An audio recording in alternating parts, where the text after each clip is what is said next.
Welcome back. नाजरीन, movie की इब्तदा एक जालिम आदमी से है जो एक मेज पर बैठा होता है और अपने सामने 3 छोटे से गिलास रखे हुए होता है। एक गिलास खाली, जबकि दूसरे में एक गोली और तीसरे में 3 गोलियां होती हैं। वो उन सिपाहियों के नाम लेना शुरू करता है जिनके साथ वो जंग लड़ा था, गिनती करते हुए जब तक वो आखिरी नाम तक नहीं पहुंचता।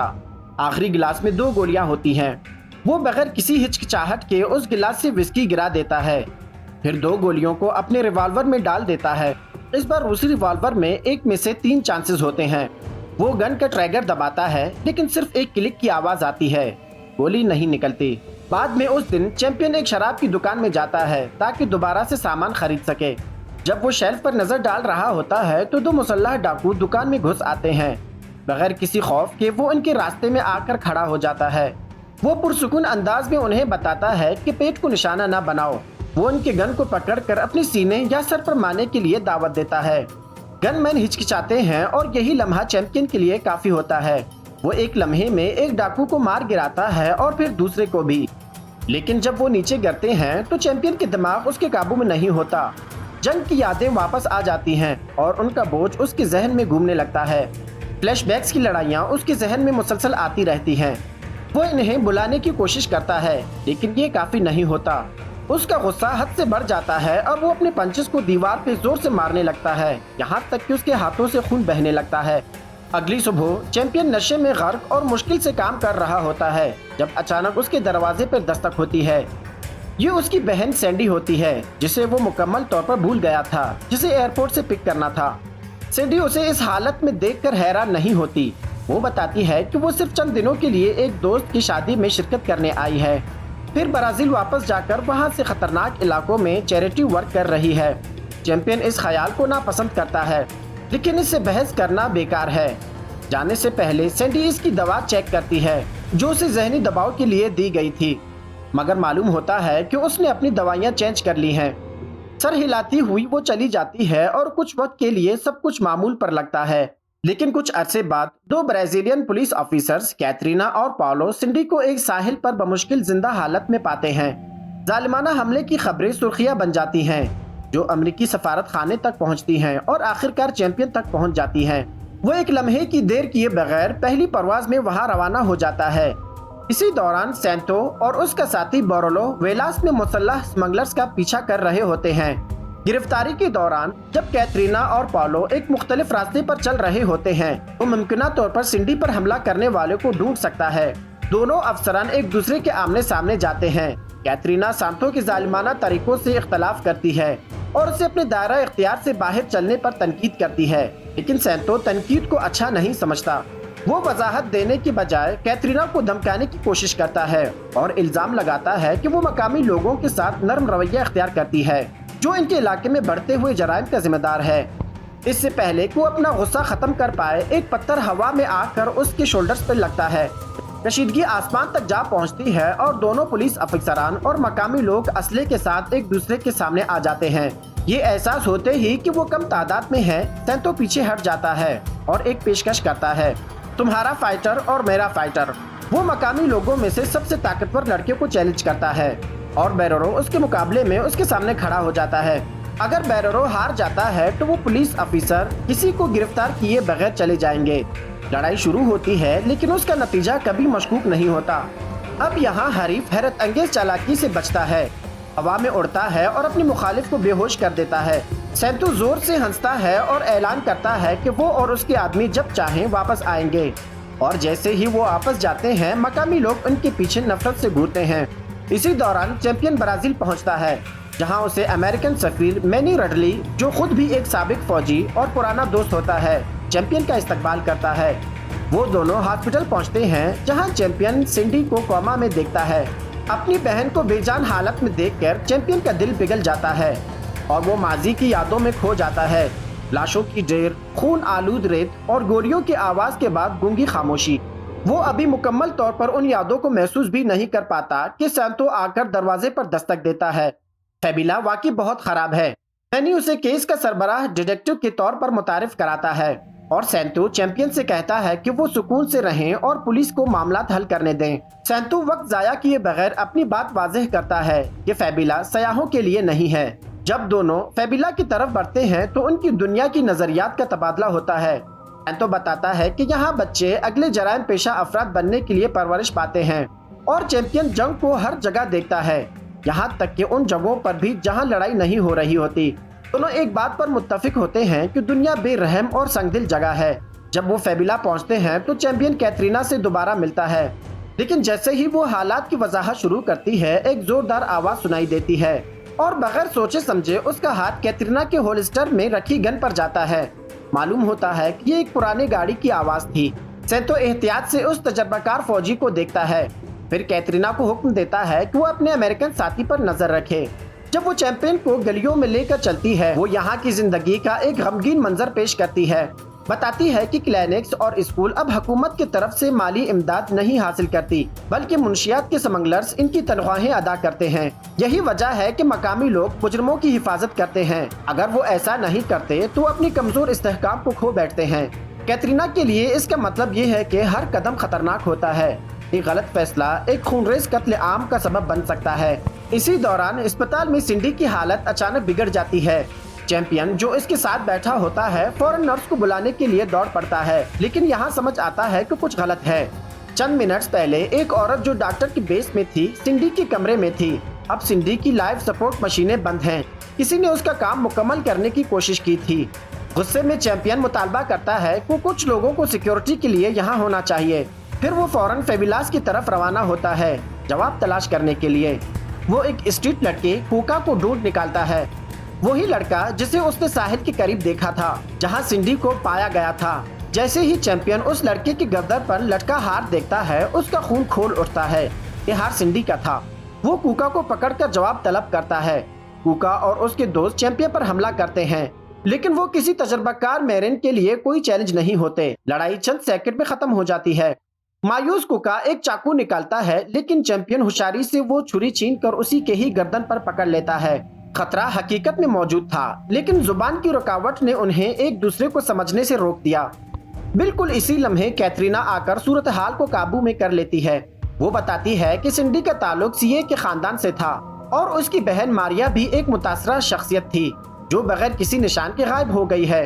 हार चुराया नहीं गया था, बल्कि ये सिंडी और मारिया की दोस्ती का निशान था।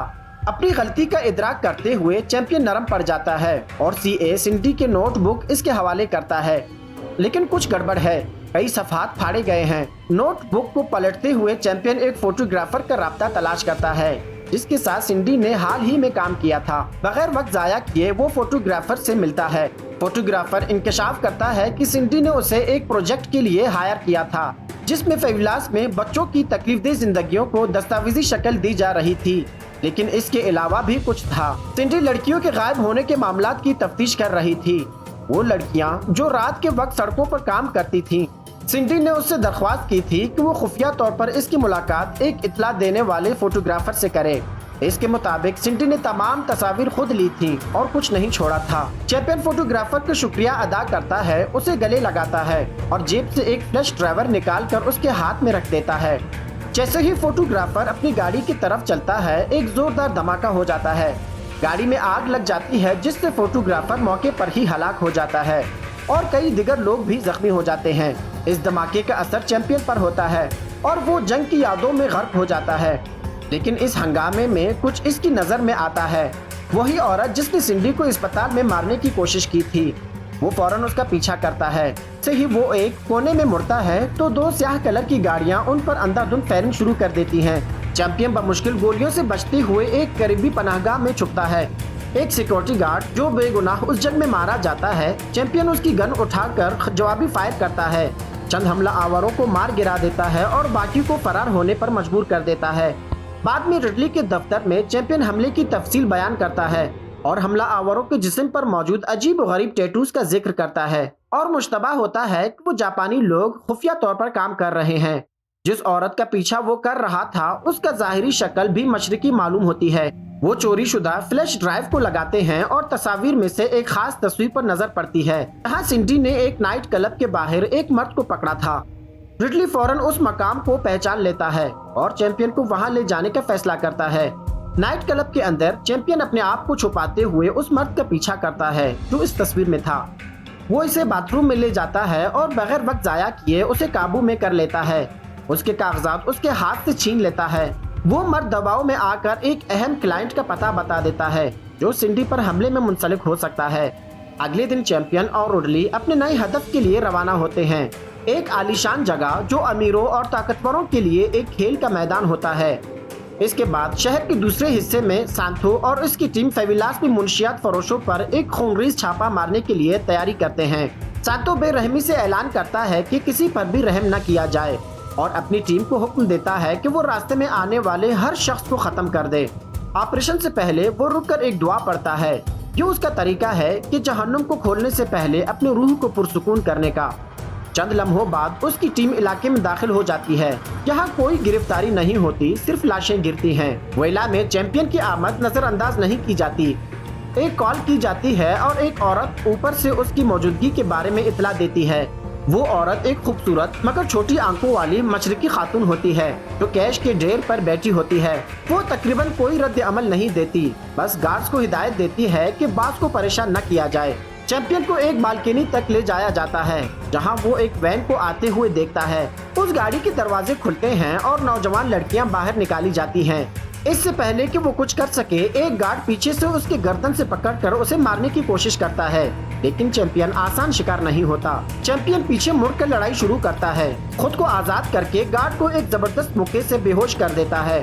फिर वो छुपते हुए और नजर से ओझल होते हुए ट्रैफिकर्स का पीछा करता है। उस जगह पर मुसल्लह अफराद का एक गिरोह है जो जापानी याकुजा के अरकान हैं। दूसरी तरफ फेविलास में सैंतो का कत्लेआम जारी रहता है। सैंती को एक सिपाही ने स्याह सूट में मलबूस याकुजा के एक गिरोह को देखा जो बच्चों को एक गाड़ी की तरफ ले जा रहे थे। उसका दिल फौरन हरकत में आता है और वो उनको रोकने की कोशिश करता है। सैंथू, जो हमेशा के लिए एक चालाक चालबाज है, अपने अफसर की बहादुरी सराहता है और फिर बगैर किसी हिचकिचाहट के उसे मौके पर ही गोली मार देता है। इस तरह वो याकुजा को आजाद करा देता है और सांतू अपने क्लाइंट को फोन करता है। दूसरी तरफ औरत जो फोन पर उससे बात कर रही होती है उसे यकीन दिलाती है कि उसकी अदायगी पोर्ट पर तैयार होगी। फिर वो एक और नंबर डायल करती है जिस पर उसके बॉस हेरोतो को आवाज आती है। मसला है, अमेरिकन मुदाखलत कर रहा है और वक्त आ गया है कि उसे खत्म कर दिया जाए। इधर चैंपियन दुश्मन के इलाके में मजीद शिकंजे मजबूत करता है।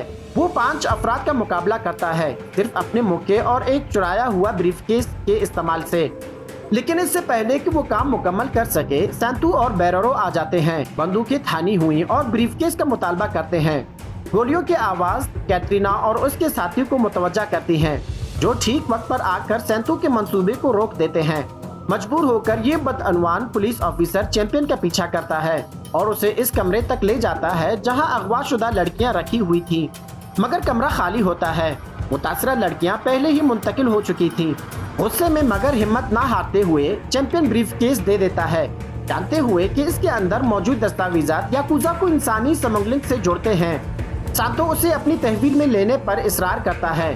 बस उस वक्त चैंपियन को समझ आ जाता है कि उसने लीमिया का नाम कभी नहीं लिया था। उसका मतलब है कि सांतू पहले ही जानता था। कुछ समझ में आता है, सांतू इसमें शामिल है। चैंपियन फौरन कैटरीना को अस्पताल में सिंडी की हालत चेक करने को कहता है। जब वो खुफिया तौर पर सैंतू की गाड़ी का पीछा करता है, वो देखता है कि सांतू पोर्ट की तरफ जा रहा है। इसी दौरान कैटरीना उस कत्ल से निपटने के लिए पहुंचती है जो सिंडी का काम मुकम्मल करने वाला था और उसे हलाक करने से पहले कातिल को बेअसर कर देती है। पोर्ट पर चैंपियन साय में छुपकर देखता है जहां सैंतू और याकुजा के साथी खड़े हैं और अगवाशुदा बच्चों को एक स्टोरेज वेयर हाउस में मुंतकिल कर रहे हैं। ये सब कुछ उसके शक को खत्म कर देता है। फौरन रिडली को फोन करता है और पूरी सूरत हाल बताता है, मगर उसका पुराना दोस्त उसे अकेले कार्रवाई करने से रोकता है। चैंपियन कभी नहीं सुनता। वो अपनी फौजी तरबियत का पूरा फायदा उठाते हुए गार्ड्स को एक एक करके मार देता है। अपनी बेरहमाना महारत के जरिए जंग का पांसा पलट देता है। लेकिन फिर सांतू आता है और दोनों की नजरें मिलती हैं। बंदूकें थानी जाती हैं और खूनरेज फायर शुरू हो जाती है। आखिरकार चैंपियन एक फॉर्क लिफ्ट को धकेल कर सैंतू के पाँव नीचे दबा देता है, लेकिन इससे पहले कि वो काम मुकम्मल करता, बेरेरो उसे पीछे से हमला करता है और उसका हथियार छीन लेता है। बेरेरो के एक इंतहाई ताकतवर हमले के बावजूद चैंपियन ज्यादा अक्लमंदी से लड़ता है क्योंकि वो लड़ाई में महारत रखता है। सांतो खुद को मलबे से निकालता है और दोबारा लड़ाई में शामिल होता है, लेकिन दोनों मिलकर भी चैंपियन को नहीं हरा पाते। फिर हेरोरो आता है अपनी सामराई तलवार के साथ। वो इंतहाई महारत के साथ हरकत करता है और चैंपियन के बाजू को चीर देता है, जिससे वो दिफाई पोजीशन में आ जाता है। अब ये 3 के मुकाबले में 1 है और सांतो छुरी के साथ हमला करता है, लेकिन एक तेज रद्द अमल में चैंपियन उसी की छुरी से उसी पर हमला कर देता है और बेरेरो की टांग में गहरा वार करता है। फिर एक लम्हे के बाद सांतो को एक जबरदस्त मुक्के से बेहोश कर देता है। फिर उसकी चैन खींचकर उसी के ही सीने में घुसेड़ देता है, सीधा दिल में। अब सिर्फ हिरोतो बाकी रह जाता है। चैंपियन 2 स्टील पाइप उठाता है और उनसे तलवार की कातिलाना जरबों को रोकने और मुड़ने की कोशिश करता है। वो तलवार की नोक को उसके गले की तरफ मोड़ देता है, लेकिन हिरोतो की खुफिया छुरी तलवार के पलट से निकलकर चैंपियन के पेट में चुभती है। ये एक गलती थी। चैंपियन अपनी आखिरी कुव्वत से हिरोतो के सर पर मुक्के मारकर उसे बेहोश कर देता है। सांतो खून बहते हुए चैंपियन की तरफ एक चाबी फेंकता है, जो एक लाकर की होती है, जिसमें बदउनवान हुकूमती ऑफिसर, पुलिस, जजेस, यहाँ तक के हुकूमती शख्सियात के रिकॉर्ड मौजूद हैं। सांतो आखिरी सांसें लेते हुए कहता है कि उसने बहुत सी खराबियां की हैं, मगर सिंडी इनमें शामिल नहीं थी। हिरोतो आखिरी वक्त में एक आखिरी हरकत करता है, मगर चैंपियन उसे टाल नहीं पाता और उसे गोली मारकर कत्ल कर देता है। चैंपियन फिर सांतो की लाश पर एक वेपन रख देता है। इसके बाद रिडली और हुकाम वहां पहुंचते हैं और चैंपियन खुद इन बच्चों को आजाद करता है। सिंडी बच जाती है, लेकिन इसकी हालत बहुत खराब है। उसे मुकम्मल इलाज की जरूरत होती है। रिडली उसके इलाज के अखराजात उठाने की पेशकश करता है, बशर्त ये कि चैंपियन उसके लिए एक खुफिया ऑपरेटर के तौर पर काम करे। रिडली पहले ही जानता है कि चैंपियन का क्या जवाब होगा। चैंपियन को एक नई शिनाख्त मिलती है और उसका पुराना मेरियन कॉल साइन फैल्कन दे दिया जाता है। इसके साथ ही इस मूवी की कहानी यहीं पे खत्म हो जाती है। मजीद इस तरह की अच्छी मूवीज देखने के लिए हमारे साथ जुड़े रहिएगा।